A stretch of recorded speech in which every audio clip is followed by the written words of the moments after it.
দুই পাখির ভালোবাসা।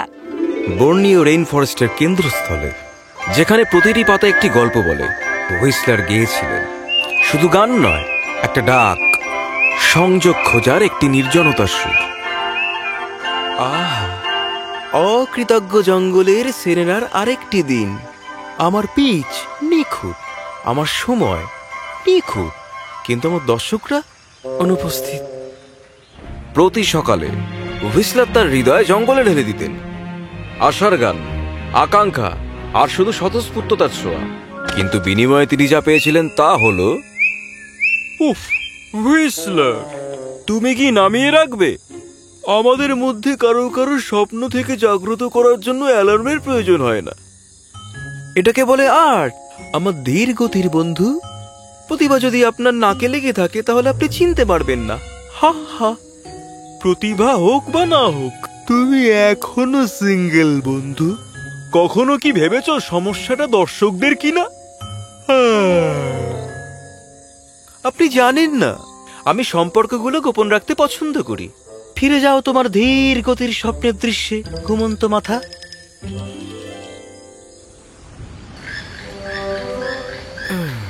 যদিও তিনি ভুল বলেননি, প্রতিটা নোট, প্রতিটা হুইসেল, মনে হচ্ছে আমি এমন কাউকে ডাকছি যে কখনো উত্তরই দেবে না। কিন্তু হুইসলারের দিন পরিবর্তন হতে চলেছিল। দেখবেন, স্বপ্নবাজরাও তাদের সময় পায়। কিছু কিছু সময় এসব ধ্বংস হয়ে যায়। সে ভারসাম্য হারিয়ে ফেলেছিল কারণ সে নিকটবর্তী পাতার গুচ্ছের মধ্যে হোঁচট খেয়েছিল। হ্যালো, কেউ কি আছে ওখানে? তুমি যদি শিকারী হও, আমি তোমার মধ্যাহ্ন বোঝাতে চাই না। হাই, আমি কান পাততে চাইনি। তোমার গান খুব সুন্দর। ও, এটা শুধু কিছু একটা ছুঁড়ে ফেলে দিলাম। তুমি জানো, কোনো বড় বিষয় নয়। এটা খুব ভালো শোনাচ্ছে, হৃদয়গ্রাহী। মনে হচ্ছে কাউকে গান শোনাচ্ছ। তুমি ঠিক আছো তো? খুব তাড়াহুড়োর মধ্যে এলে। আমি ভালো আছি, একদম ঠিক আছে। শাখা হতে পারে, প্রতারক। আমি আসলে ছিলাম না। দাঁড়ান, আপনি এখানে নতুন? আমার মনে হয় না আমি আপনাকে আগে দেখেছি। ঠিক, প্রতারণামূলক। আমি এখানে নতুন, বর্নিও রেইন ফরেস্টের কাছে। মানে শাখা প্রশাখায় নয়, আমি শাখা প্রশাখা চিনি। এই সপ্তাহেই এসেছি আমি উপকূলের কাছাকাছি থাকতাম, কিন্তু বিষয়গুলো খুব গোলমেলে হয়ে গেল। আর তুমি এখানে এসেছো? টিয়া পাখি আর কিচিরমিচির করা বানরে ভরা জঙ্গল, সাহসী পছন্দ। এটাই গোলমেলের বিষয় নয়, এটা এনার্জি। এখানে সবকিছু জীবন্ত মনে হয়। উপকূলের কাছাকাছি আমার নিজেকে অদৃশ্য লাগছিল। তীব্র আওয়াজ আমার ভালো লাগছিল না। সাবধান, আপনি যদি খুব কাব্যিক হন, জোনাকিরা আপনাকে অনুসরণ করা শুরু করবে।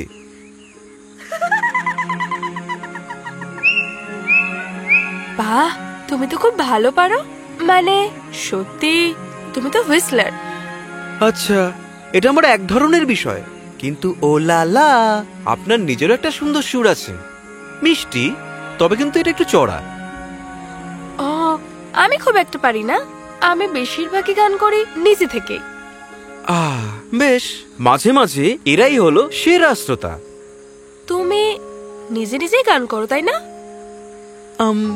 তবে এটা নয় যে আমি কাউকে ইমপ্রেস করার জন্য গাই, জানোই তো। তুমি কি কখনো গান করো শুধুই কি কিছু অনুভব করার জন্য? মাঝে মাঝে। তোমার গানের মধ্যে দিয়ে অনুভূতিটা বার করা অনেক সহজ, বুঝলে? শুনেছি, মানে আমি বুঝতে পেরেছি সবকিছুর পেছনে অজানা কিছু একটা রয়েছে। কিছু একটা, আমি নিশ্চিত নই আদেও তার অস্তিত্ব আছে কিনা। বেশ, যখন তুমি বুঝতে পারবে আমাকেও জানিও, হয়তো আমি সাহায্য করতে পারি।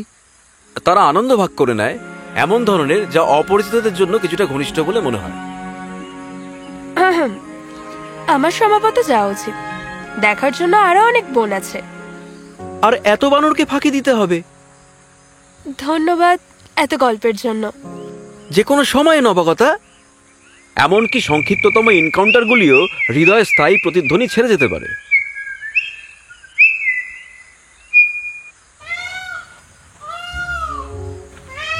সকালটা খুব খারাপ যাচ্ছে মহারানী। এখানে কোনো পুকুর নেই, তার উপর বৃষ্টিও হচ্ছে না। আপনি 72 ঘন্টার জন্য এখানে দাঁড়িয়ে অপেক্ষা করছেন? পুরো 3 দিন ধরে আপনি এখানে ধৈর্য ধরে আছেন। ধৈর্য ওয়েসলার, বৃষ্টি প্রতি সেকেন্ডে মূল্যবান। আকাশ থেকে তো বৃষ্টির জলই পড়বে। আপনি এমন মনে করছেন এটা স্বর্গের উপহার? তাহলে সঙ্গীত কি? কেবল বাতাস তোমার গলার মধ্যে দিয়ে ভেসে আসা আর তোমার মুখের কথা? সঙ্গীত আলাদা জিনিস, এটা আবেগ, এটা আমি। একদম ঠিক, আমার জন্য বৃষ্টি ঠিক তাই। যখন আমার পালকগুলো উজ্জ্বল হয়ে ওঠে, বৃষ্টি এক নিখাদ জাদু। এটা সব কিছু ধুয়ে দেয়, বিশ্বকে প্রাণবন্ত করে তোলে। এটা আমাদের মনে করায় যে শুষ্কতম দিনের পরেও সর্বদা পূর্ণ নবীকরণ হয়। একদম, আমি মনে করি আপনার পালক বৃষ্টি ছাড়াই খুব সুন্দর। সত্যি, সৌন্দর্যের এত গুরুত্ব কেন? জঙ্গলের মধ্যে এর মূল্য কি?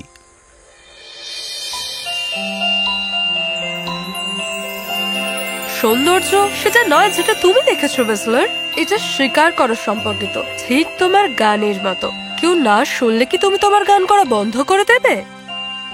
অবশ্যই না, কিন্তু একদম।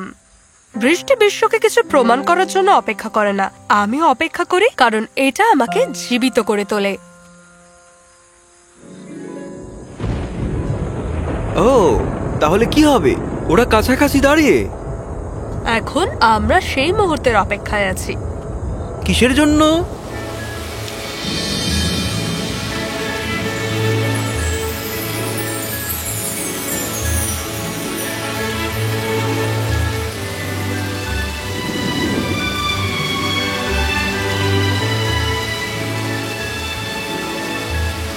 ওয়াও, ঠিক আছে, বৃষ্টি সম্ভবত জাদু।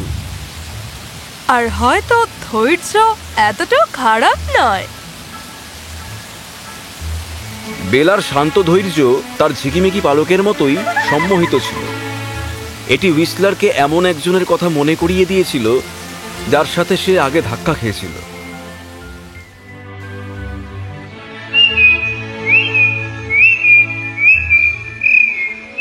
ও হাজির মাস্টার, তোমাকে এরকম একা দুঃখী লাগছে কেন? তোমার কি মন খারাপ? কিচিরমিচির, কখনো ব্যক্তিগত স্থানের কথা শুনেছ? না, যখন এটা তোমার প্রশ্ন তখন তোমার আমাকে প্রয়োজন। বলো ওয়েসলার, কি হয়েছে তোমার? শুধুমাত্র আমি জানি, বৃষ্টির পরে এই জায়গাটা এত নিরিবিলি আর রোম্যান্টিক। কখনো কখনো মনে হয় আমি হারিয়ে যাই। তাহলে তুমি হয়তো এটাকে জটিল করে তুলছো। ধন্যবাদ, এটা সহায়ক। তাই তো, দেখো, জীবন আমাদের অনেক ধরনের প্রতিকূলতা দেয়। ঝড়, শিকারি, খারাপ মনোভাবের সাথে আলস্য, কিন্তু আনন্দ সেটা তোমার ওপর। তোমাকে এটা ধরতে হবে বুঝলে।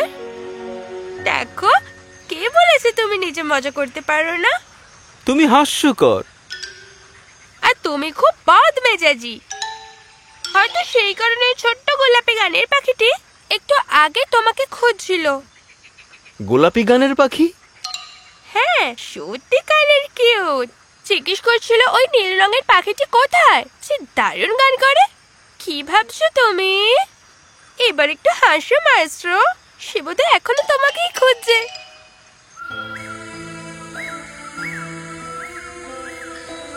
আজকের রাত্রে তোমাকে এত অস্থির লাগছে কেন হুইসলার? আমি অস্থির নই, আমি ভাবছি।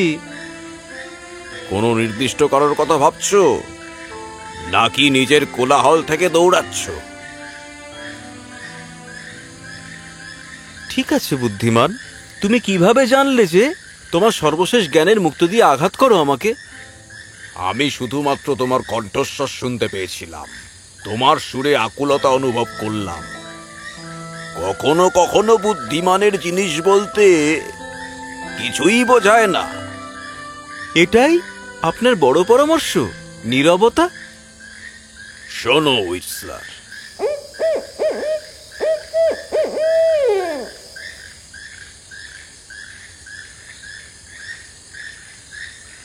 আমি শুনছি, আমি সব শুনছি। না, তুমি শব্দ শুনতে পাচ্ছ, শোনার ব্যাপারটাই আলাদা। প্রতিটি শব্দের একটি গল্প আছে, একটা উদ্দেশ্য, কিছু সতর্কবাণী, আরো অন্যান্য আমন্ত্রণ। কিন্তু শুনতে, সত্যিকারের অর্থ শুনতে হলে নিজের মনকে শান্ত রাখতে হবে।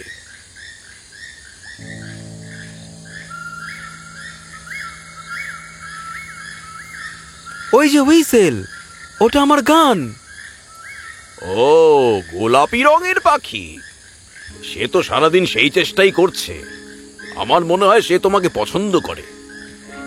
সে কি বলেছে? সে বলেনি হুইসলার, আমি পর্যবেক্ষণ করেছি, এটাকে মিরারিং বলা হয়। যখন তুমি কারোর দ্বারা আঘাতপ্রাপ্ত হও তখন আপনি এটা করার প্রবণতা রাখেন। অস্কার ওয়াইল্ড একবার বলেছিলেন যে অনুকরণ হলো চাটুকারিতার একটা আন্তরিক রূপ। তো এর মানেটা কি? সে তোমার নাম ধরে ডাকছিল না, কিন্তু তার গান, তার সুর যেন তোমাকেই সে খুঁজছে। তুমি খুব সুন্দর গান করো হুইসলার, তবে কখনো কখনো তোমার কণ্ঠটি তোমার সুন্দর গানটিকেই নষ্ট করে দেয়। বাহ, আমার এখন কি করা উচিত? তাকে খোঁজো, কিন্তু এবার লজ্জা পেও না হুইসলার। সরাসরি সরল হও, ঝোপের চারপাশে মারামারি করো না। হুইসলার গোলাপি গানের পাখির সুর শুনছিল। তার মধুর কণ্ঠস্বর তার হৃদয়ে মৃদুভাবে প্রতিধ্বনিত করেছিল। তার চারপাশের মোড়ানো প্রশ্নের মতো উত্তরের অপেক্ষায় ছিল। তোমাকে তো খুঁজে পাওয়া মুশকিল। তুমি কি আমাকে সারা জীবন তাড়া করার পরিকল্পনা করেছিলে? আর তুমি না গান শুনিয়ে গান করে যাওয়ার পরিকল্পনা করছো? ঠিক আছে, যেটা গুরুত্বপূর্ণ সেটা শুনতে আমি প্রস্তুত ছিলাম না, কিন্তু আমি শিখেছি। ও, আমাকে বলো তাহলে তুমি কি শিখলে? সেই ধৈর্য শুধু অপেক্ষাই নয়, আমার বিশ্বাস সেই মুহূর্তটা আসবে যেটা আমাকে বেলা বলেছিল। ময়ূর জ্ঞানী। সে আর কিচিরমিচির। সে আমায় পরীক্ষায় দেখিয়েছিল যে আনন্দে কিছু ঘটে না। তোমাকে নির্বাচন করতে হবে, এমনকি যখন বিষয়গুলো কঠিন লাগে। তুমি এখন হাসতে পারো আর গাইতেও পারো। আর ওই বুড়ো প্যাঁচাটার কি হবে যার কথা সবাই ফিসফিস করে বলে? পেঁচা? তিনি আমাকে বললেন যে শোনো, সত্যিকারের গল্পের অর্থ তুমি কিভাবে বুঝবে। এবং তুমি লীরা, আমি একটা গল্প শোনার জন্য ব্যাকুল হয়ে আছি। তুমি সারাক্ষণ আমার ভাবনায় ছিলে, প্রত্যেক দিন। আমি সব সময় ছিলাম ভিন্ন, সবচেয়ে ছোট, সবচেয়ে শান্ত। আমি কখনোই ফিট করি না, সুতরাং আমি চলে গেলাম। এমন একটা জায়গা খুঁজছিলাম যেখানে আমি শুধুই। কখনো কখনো অন্তর্গত একটা জায়গা সম্পর্কে হয় না, এটি একটি সংযোগ সম্পর্ক। তোমার কি মনে হয় আমাদের সেই সম্পর্ক আছে? আমি শুধু ভাবি না, আমরা করি। যেখানে আমি কৌতূহল সেখানে তুমি সাহসী, যেখানে আমি উচ্চ স্বরে সেখানে তুমি সূক্ষ্ম। আমরা একসাথে এমন কিছু তৈরি করি যে কেউই একা করতে পারবে না। আমি যখন প্রথম শুনেছিলাম তখন এটা শুধু সুর ছিল না, মনে হচ্ছিল কেউ যেন আমাকে ডাকছে, যেমনটা আমি ছিলাম সেই উপকূলে। তুমি জানো, আমি ভেবেছিলাম আমি চিরকাল শূন্যতায় গান করছি, কিন্তু আমার কথা শুনেছো তুমি লীরা? প্রথমবারের মতো অনুভব করছি যে আমার গানের একটা সুন্দর বাড়ি আছে। তুমি কি আমাকে তোমার সুর হতে দেবে লীরা? তুমি কি আমার বউ হবে? যদি তুমি আমাকে তোমার ছন্দ হতে দাও তাহলে হ্যাঁ। কখনো কখনো একটি সংযোগ অঘোষিতভাবে আসে, রেইন ফরেস্টের মধ্য দিয়ে মৃদু বাতাসের মতো, অপ্রত্যাশিত, অনিশ্চিত, কিন্তু সুন্দর। এটা কোনো গতানুগতিক বিয়ে নয়, এটি এমন একটি উদযাপন ছিল যা কিংবদন্তিতে পরিণত হবে প্রেমের অসাধারণ শক্তির একটি প্রমাণ। বা দেখে 1 মিলিমিটার, দারুণ। পারফেকশন একটু বাড়াবাড়ি বিষয়, আবেগী সবকিছু তৈরি, শুরু থেকেই তৈরি। হুইসলার এবং লীরার গল্পটি একটি গল্পের চেয়ে বেশি হয়ে ওঠে। এক ডাল থেকে আরেক ডাল কিচিরমিচির করে বেড়ায় দুজন, মনে করিয়ে দেয় ভালোবাসা মানে সত্যিকার অর্থে দেখা এবং দেখা যাওয়া।